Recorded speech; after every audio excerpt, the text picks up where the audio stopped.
bloqué, bloqué, bloqué, bloqué, ta vidéo est bloquée. Ta vidéo est bloquée. Bloqué, ta vidéo est bloquée. Ta vidéo est bloquée. Bloqué, bloqué. Sur Internet, on peut presque tout faire. Tout partager, tout inventer. L'impression d'être libre et de pouvoir s'exprimer et recevoir immédiatement. Nous avons construit, petit à petit mais à toute vitesse, un lieu pour vivre. Le web. Ce web qui évolue, beaucoup, en mutation permanente.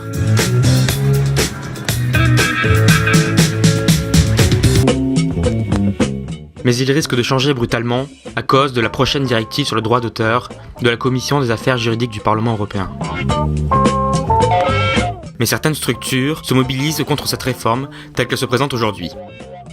Avec la campagne Create Refresh, nous souhaitons informer et replacer les créateurs de contenu au centre du débat pour sa révision. Cette nouvelle directive prévoit notamment de réformer le statut et la responsabilité des sites qui hébergent du contenu. C'est l'article 13 de cette directive qui concentre essentiellement les critiques parce qu'il contraint les sites web à utiliser un système de filtrage automatique pour vérifier que le contenu hébergé uploadé par les utilisateurs n'est pas du WARS. En gros, c'est du contenu numérique protégé par du copyright ou du droit d'auteur, mais qui est diffusé illégalement, c'est-à-dire sans verser de droit.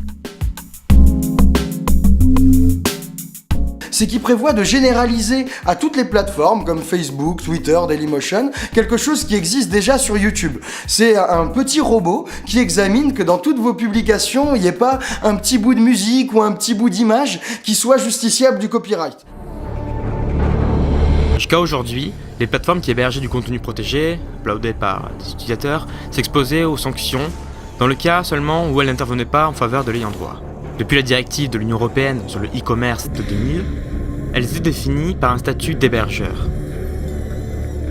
Selon la jurisprudence, c'est-à-dire selon les juges, YouTube a une activité d'hébergeur.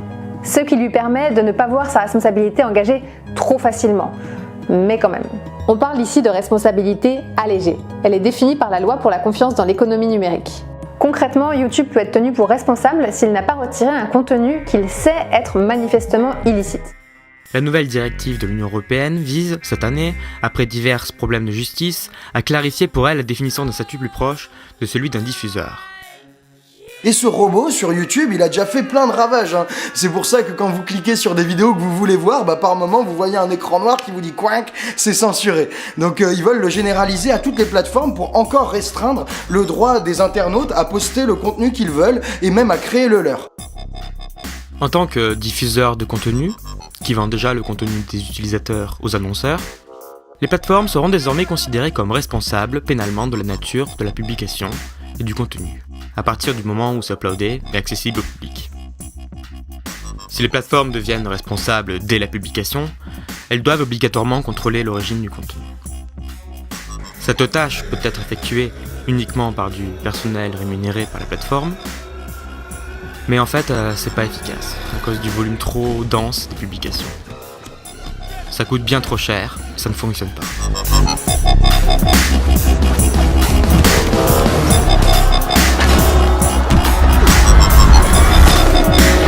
Ce sont les filtres automatiques, programmés par des algorithmes, qui constituent aujourd'hui les outils effectivement préconisés pour assurer cette surveillance généralisée à l'ensemble du web.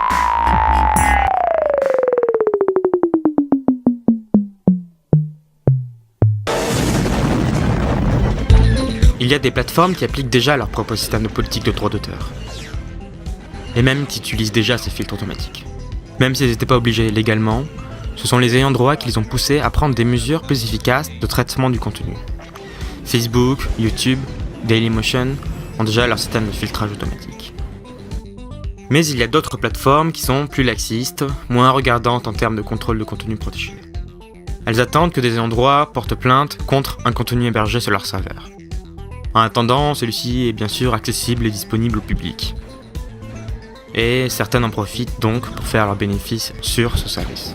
qui s'est généralisé et banalisé.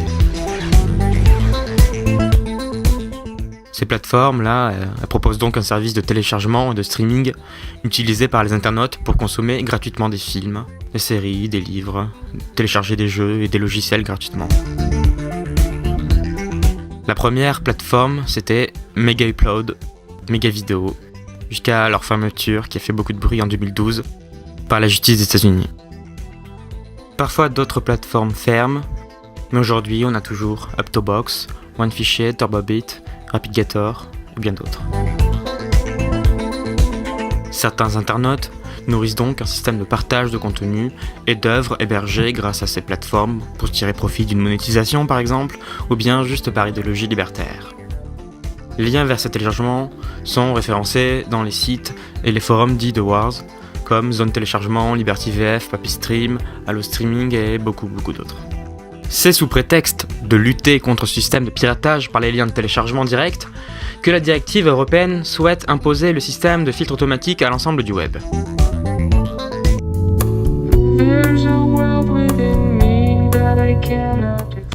En responsabilisant les plateformes, ceux qui défendent la directive européenne espèrent éradiquer cette pratique. Si les voleurs ne sont pas punis directement car ils sont beaucoup trop nombreux et dilués dans l'anonymat d'Internet, il s'agit donc de réformer le statut des structures qui le rend possible pour les contraindre à collaborer avec les ayants droit.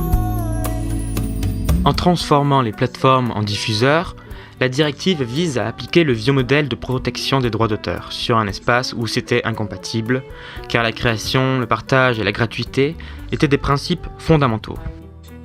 Avec ce statut de diffuseur, les plateformes obtiennent les pleins pouvoirs sur la direction du contenu qu'elles acceptent de publier ou non. Ne l'oublie pas, un grand pouvoir implique de grandes responsabilités.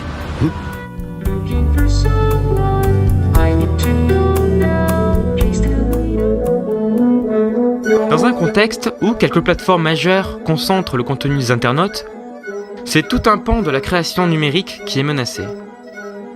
La question du blocage exercé par ces robots contre l'utilisation du contenu protégé dans un geste de création qu'ils ne peuvent pas comprendre, c'est un enjeu culturel majeur. Les plateformes adoptent le rôle des chaînes de télévision et des éditeurs. Elles vendent déjà du contenu aux annonceurs et au public. Ce contenu devra obligatoirement être filtré et surveillé en faveur des ayants droit et des annonceurs pour être conforme à leur ligne éditoriale. Les plateformes peuvent décider légitimement quel contenu elles souhaitent mettre en valeur, cacher ou ne pas publier. Pour cela, elles ne sont pas obligées de faire l'effort de comprendre le besoin d'un fair use ou d'un usage raisonné. Elles peuvent très bien choisir d'être plus intransigeantes que le droit dans leur cahier des charges. On est dans une conception essentiellement policière et répressive. Il s'agit de discipliner les internautes.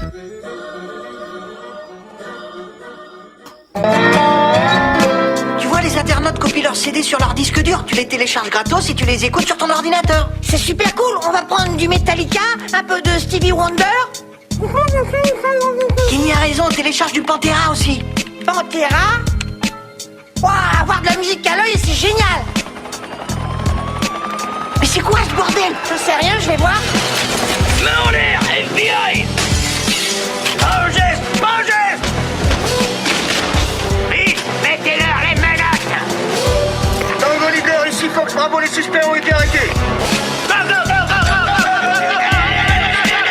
Dans la bagnole! Calme mon fils, qu'est-ce que tu as encore fait? J'en sais rien.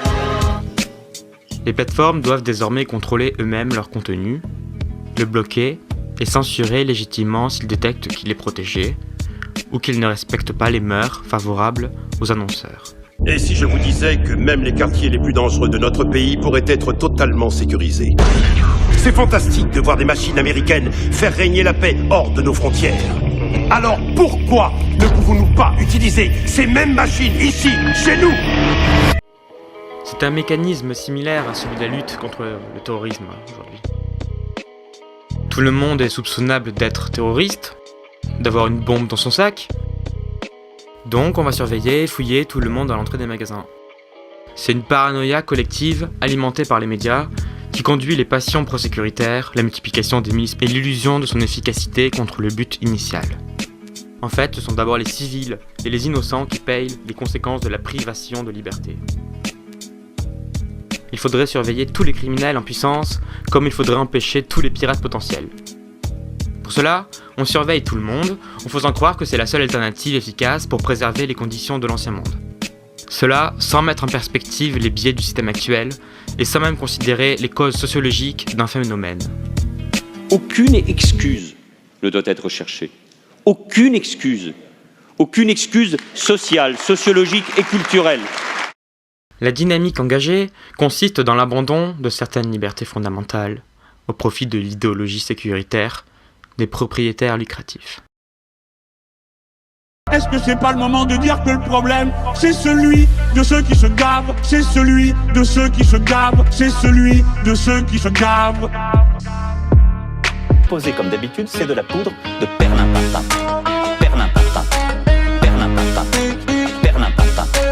Perlimpinpin. Perlimpinpin. Les utilisateurs sont infantilisés, tous considérés comme des irresponsables et des consommateurs de contenu illégal. Mais l'algorithme sera là pour décider à leur place ce qui est publiable et autorisé par les lois et les annonceurs.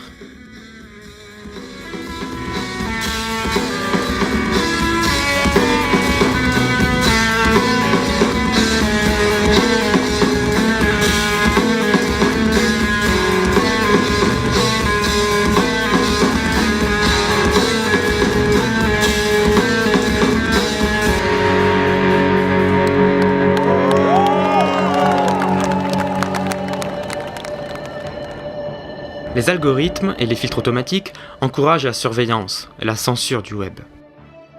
C'est le passage d'un espace ouvert et horizontal, où du contenu est plus ou moins accessible librement à tous de la même façon, dans des millions de sites différents, au bénéfice du partage éclectique de la connaissance et de l'éducation artistique, à un espace clos et vertical, où certaines plateformes, en situation de monopole international, définissent les règles du jeu de l'égoïsme culturel, car elles ont réussi à s'approprier la mise en réseau des individus pour commercialiser obstinément la propriété intellectuelle et le temps d'attention des internautes. Si on peut bien comprendre l'obstination des endroits à lutter contre le piratage, en revanche, on ne peut pas tolérer la censure que des robots, des algorithmes et des filtres automatiques, comme Quentin Teddy, imposent sur les créateurs et les vidéastes du numérique. On accumule tellement d'images, de musique au quotidien. Elles nous sont imposées en permanence par les flux des médias, de la télévision, de la publicité, et nous ne pouvons pas y échapper. YouTube et le reste du web offrent un espace idéal pour prendre le temps et permettre aux individus de revenir sur l'image, de l'analyser, de la commenter, la critiquer, l'améliorer, la parodier, la réutiliser en somme. On a besoin de s'amuser avec elle, de s'exprimer au montage avec les panoplies de logiciels d'édition de photos, vidéos, musique, d'utiliser une musique connue dans le montage d'une vidéo pour la partager à ses contacts. D'ailleurs, le filtre automatique de Facebook bloque déjà un certain nombre de publications qui contient du contenu audio ou vidéo protégé. Les algorithmes veulent nous interdire d'être inspirés en bloquant le partage de nos créations personnelles. Des images, des sons interdits, des choses qu'on a vues ou entendues. Les robots veulent nous faire taire et réprimer les tentatives artistiques de chacun. Il faut pouvoir travailler librement sur des extraits audiovisuels pour mieux les digérer et les faire un peu siens. Mes créations sont hors la loi. Mes créations sont hors la loi. Mes créations sont hors la loi. Mes créations sont hors la loi. Mes créations sont hors la loi. Mes créations sont hors la loi. Mes créations sont hors la loi. Leurs créations sont hors la loi et il faut que ça change. En France, actuellement, personne n'a le droit de diffuser sur Internet l'œuvre complète ou même un extrait de jeux vidéo, de films, de séries, d'émissions télé dont il n'a pas la propriété ou l'autorisation des propriétaires. Dans les pays qui appliquent le régime du copyright pour protéger les créateurs et les ayants droit, il existe néanmoins une notion de fair use. Cet usage équitable, raisonné et raisonnable du contenu protégé permet aux créateurs de contenu de pouvoir utiliser l'extrait de quelqu'un d'autre. Les critères de cette tolérance sont laissés par le copyright à l'appréciation d'un juge en cas de litige. Et ils vous ont insulté. Affirmatif. Ah non, c'est faux, espèce d'enfoiré. Eh bien, désormais, c'est vrai. Quand vous créez des vidéos en France, que ce soit sur YouTube ou ailleurs, vous n'êtes pas protégé par le fair use. Et non. Nous n'appliquons pas le régime du copyright, mais le régime du droit d'auteur, qui comprend des exceptions, plus ou moins claires à son application. Elles sont listées dans l'article 122.5 du Code de la propriété intellectuelle. On ne veut pas être hors la loi, on veut juste pouvoir créer, exercer notre liberté d'expression. Dans le droit français, il n'y a a priori aucune autorisation pour un usage raisonnable, ni aucune exception en droit d'auteur destinée à l'audiovisuel. Il y a bien une exception à la courte citation, mais elle s'applique essentiellement dans le domaine littéraire. Lorsqu'elle a été rédigée, avec le Code de la propriété intellectuelle en 1992, ils ont omis de préciser le champ d'application. Certains prétendent qu'on peut la faire valoir, mais pas de décision de justice où elle aurait été identifiée clairement. Le Code de la propriété intellectuelle prévoit encore en France, dans l'article 335.4, 3 ans d'emprisonnement et 300 000 € d'amende pour toute fixation, reproduction, communication des créations intellectuelles. Alors si on peut considérer que le flou relatif à cette exception de courte citation joue un peu comme un fair use, en fait elle n'existe pas vraiment, et les ayants droit doivent gagner lorsqu'ils s'en prennent à quelqu'un. Surtout avec un robot. Non mais vous comprenez, nous on a besoin de cet argent pour vivre. Nos derniers films ils ont juste battu des records au box-office. Vous par contre, les petits prolétaires qui se battent pour payer leur loyer et travaillant sur ce qu'ils aiment faire, vous pouvez vous en sortir sans cet argent. Moi par contre, j'en ai besoin pour... Content ID se moque complètement du fair use. Alors pour ceux qui me suivent sur Twitter et sur ma chaîne secondaire, vous savez très certainement qu'il y a quelque temps, j'ai reçu un strike sur l'une de mes vidéos, Les aventures de l'homme invisible dans la dimension invisible, le film. Un strike automatique et injustifié. Ma vidéo durait 56 minutes et je ne diffusais que 1 minute, donc pas grand chose, faut être clair.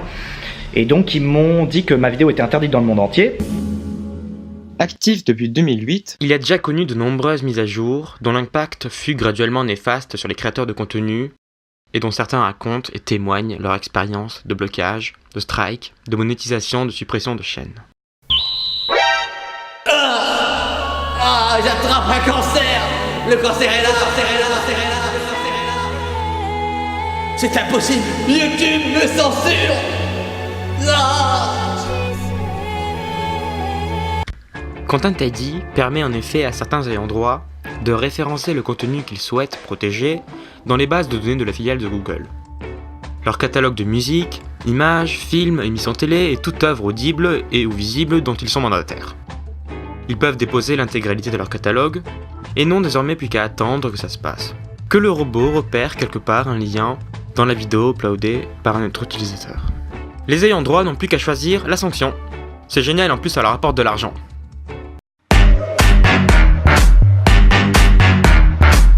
Les vidéos uploadées sur YouTube par les utilisateurs sont scannées par le robot. Si du contenu protégé est détecté, qu'il s'agisse d'un film en entier ou d'un très court extrait, les conditions générales actuellement permettent à l'ayant droit de choisir entre ne rien faire, bloquer totalement la vidéo sur les territoires qui le concernent, bloquer la musique, démonétiser ou encore la monétiser à son compte. Le robot de YouTube qui, grâce à différents algorithmes, détecte du contenu protégé et ça envoie une réclamation qui souvent aboutit à une démonétisation de la vidéo, soit par des strikes. Donc là, c'est carrément un ayant droit qui porte plainte directement à YouTube et effectivement, là, c'est assez grave puisqu'au bout de 3 strikes... On a souvent l'impression qu'Internet est un espace intrinsèquement public. Non. Les sites qui le constituent sont essentiellement la propriété d'entreprises privées, des sites hébergés et administrés par des structures censées superposer le droit avec leurs propres conditions générales d'utilisation. Ces entreprises peuvent donc, en toute légitimité, décider d'être plus restrictives que le droit. YouTube peut choisir de ne pas accepter les exceptions à la propriété intellectuelle. C'est le cas par exemple avec les vidéos de détournement. Je me permets d'interrompre ce film parce qu'on se fout un peu de ma gueule. C'est du vol et du plagiat. J'aime pas trop les voleurs et les fils de pute. En effet, le détournement consiste à réutiliser des images de slogans, de publicités, de films, en modifiant des éléments comme les répliques ou le montage pour créer un message différent, souvent humoristique. À cette occasion, le chef de l'État a défendu le piratage. On écoute le président. Si on laisse accessible. La culture à tout le monde, notamment aux défavorisés. Qu'est-ce que ça va faire? Ça va encourager la créativité. Sans les samples de James Brown, on n'aurait jamais eu le hip-hop. DJ, s'il vous plaît, musique, c'est mon fils. On n'aurait pas connu Jedi.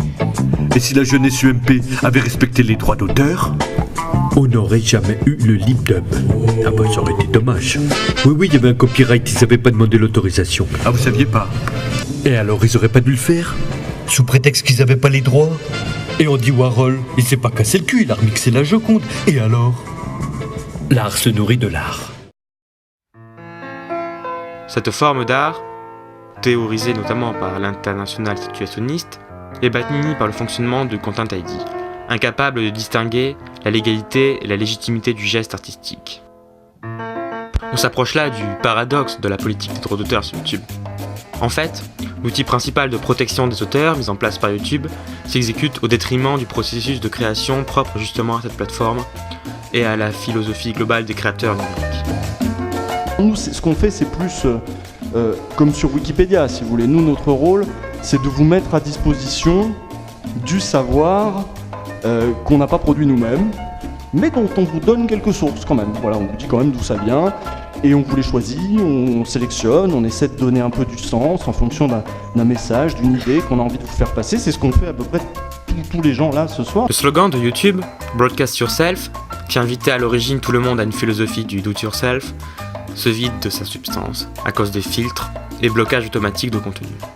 Ce slogan ferait bien de mentionner avec un astérisque « but only totally original content ».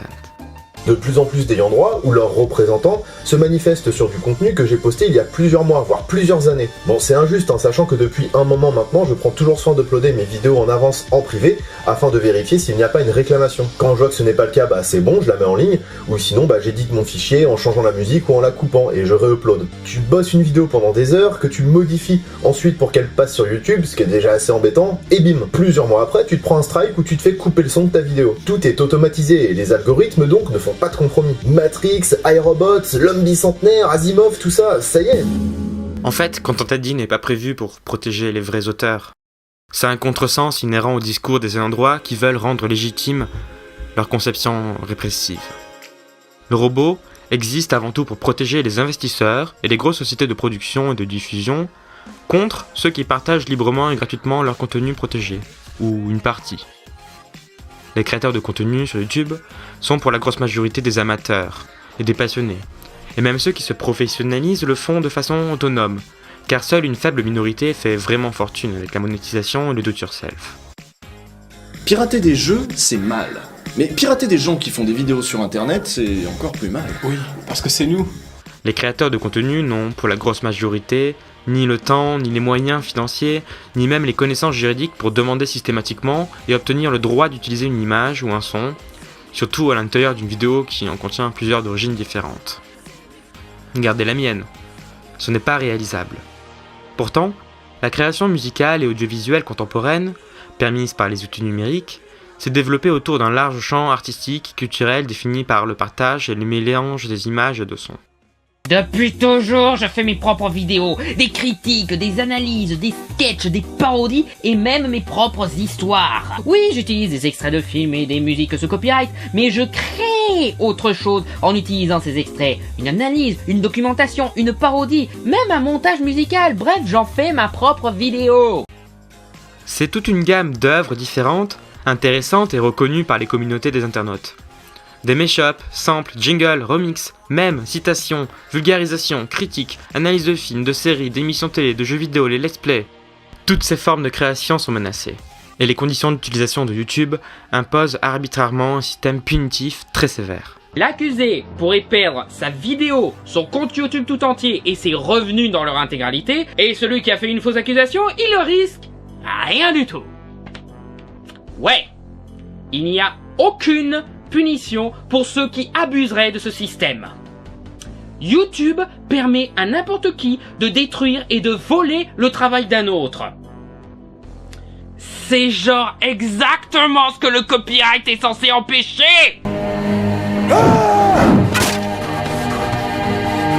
Cette menace qui se tient droit comme une épée de Damoclès enferme les créateurs de contenu dans une situation précaire conditionnés par la bonne ou mauvaise intention des ayants droit en leur faveur, et par l'aléa du repérage de Content ID. Alors moi personnellement, je n'utilise pas pour l'instant de vidéo parce que justement, j'ai pas envie d'avoir de problème avec ça. Mais il est sûr qu'à un moment donné, si la législation évolue, il serait possible pour moi d'illustrer un peu plus avec des images aussi vidéo, ce qui serait quand même vachement sympa pour l'émission. Les créateurs sont donc refroidis par cette menace de voir tout disparaître. Ils vont brider eux-mêmes leurs gestes créatifs, perdre du temps, réduire la qualité de l'image, du son, déformer le cadre, altérer la vitesse, les couleurs, essayer en fait de tromper le radar. Ils doivent faire attention à ne pas mettre des extraits trop longs et trop propres.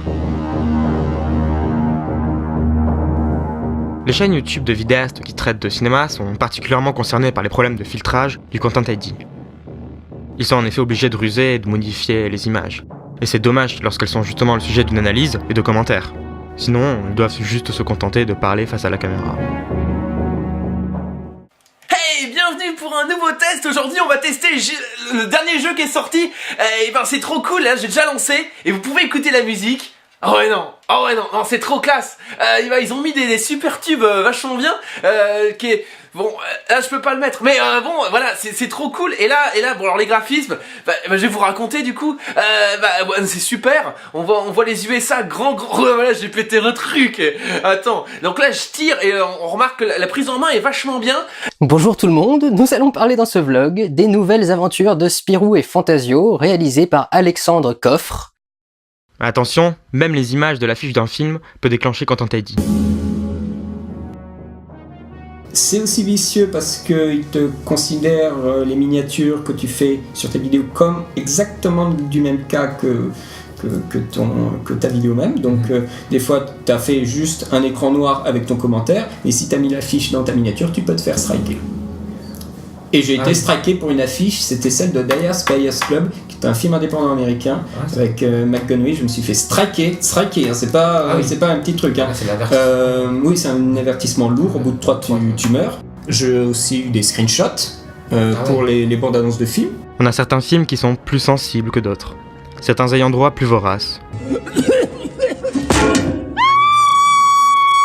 Les personnages les plus BD du film, les troglodytes, sont par exemple sans cesse recouverts d'huile de friture pour leur donner cet aspect luisant. Du coup, c'est dommage de ne parler que des films hollywoodiens et des films déjà connus, très partagés, au détriment de tous les autres. Et pendant ce temps à Bagdad, c'est rebelote. Is No Good arrive durant une scène de deuil. On fait 2-3 vannes sur la polygamie, encore une vanne sur le fait que Magloire, il est gay. Le repérage est bancal, il se trompe, fait des erreurs et redistribue à des ayants droit souvent exotiques. Parfois, il redistribue même la monétisation vers une personne qui n'a pas les droits d'une musique, mais qui utilise déjà dans une de ses vidéos. En attendant, les créateurs de contenu qui ne demandent qu'à partager leur passion avec leur communauté ont le pistolet sur la tempe, toujours dans le risque de voir supprimer leur chaîne et toutes leurs vidéos du jour au lendemain. Et je sais que moi, quand j'ai eu là ces problèmes de strike cet été, moi j'étais vraiment pas bien, parce que j'ai passé tellement de temps dessus que c'est comme si tu m'enlevais, dans un sens c'est un peu comme si tu m'enlevais mon enfant quoi. Enfin, vraiment j'étais pas bien. Tu investis beaucoup de ton énergie et tu essaies de donner de ta passion et de donner aussi de l'amour à des films et en parler vraiment avec beaucoup de ferveur et d'avoir finalement aussi des retours qui sont généralement, en ce qui me concerne, ils sont positifs quoi, et des fois de faire des rencontres. Même en termes de méthodologie, de connaissances sur cinéma ou de montage, je dois aussi beaucoup à ce contenu-là. Donc quand on m'a dit vous avez 30 jours pour faire vos valises, mais c'était littéralement ça sur le mail. Vous avez 30 jours pour vous préparer, parce qu'au bout de 30 jours, votre chaîne ferme. I'm sorry, Dave. I'm afraid I can't do that.